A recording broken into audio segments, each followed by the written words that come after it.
சிவந்தி academy Tiruchendur SSC CGL-க்கான சிறப்பு online பயிற்சி வகுப்புகள் நடைபெறுகிறது. குறுவை சாகுபடிக்காக இன்று மேட்டூர் அணை திறக்கப்படாத நிலையில் அதனால் ஏற்படும் பாதிப்புகள் மற்றும் அரசின் அறிவிப்புகள் குறித்து திருவாரூர் மாவட்டம் திருத்துறைப்பூண்டி விவசாயிகள் தெரிவித்த கருத்துக்களை பார்க்கலாம்.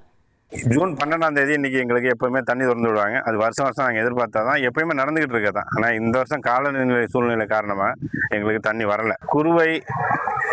குறுவை செய்ய முடியாத காரணத்தினாலையும் எங்களுக்கு உரிய நிவாரணம் கொடுக்கணும். இந்த ஆண்டு குறுவை மற்றும் சம்பா சாகுபடி செய்ய முடியாத ஒரு அவலம் நீடித்துக் கொண்டிருப்பதால் உழவர் பெருமக்கள் தங்களுக்கான வாழ்வாதாரமாக ஒரு பேரிடர் கால நிதியாக நிவாரண தொகை ஒதுக்கி தர வேண்டும் என்று பெரும்பான்மையோர் எதிர்பார்க்கின்றனர்.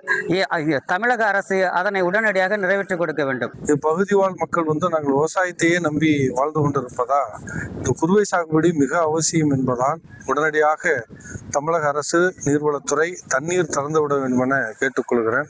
அதே போல இந்த பகுதி பாசன வாய்க்கால் அதே போல வடிகாலெல்லாம் தூர்வாரப்படாமல் இருக்கிறது. அதையும் போர்க்கால அடிப்படையிலே செயல்படுத்த வேண்டும்.